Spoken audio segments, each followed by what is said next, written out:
Salario e diritti non devono essere solo promesse vane da parte di una grande azienda come Poste Italiane.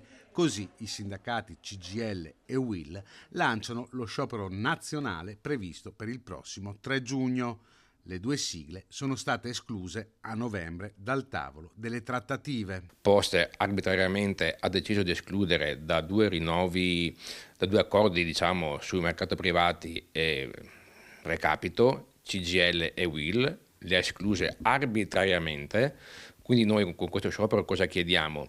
Che CGL e UIL siano presenti a quei tavoli e rivendichiamo i due accordi che sono stati siglati sono al ribasso, quindi peggiorano servizi e condizioni di vita dei lavoratori.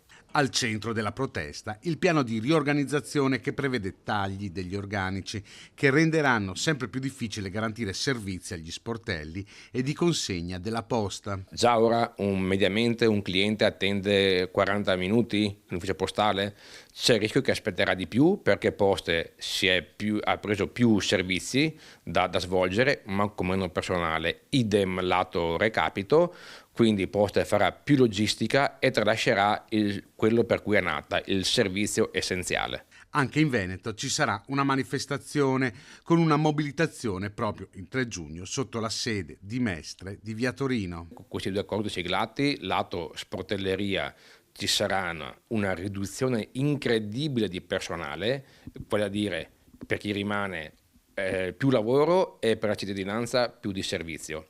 Sul recapito invece un investimento non chiaro dove anche lì ci sarà più precariato e di conseguenza ci sarà anche lì riduzione di qualità nel servizio.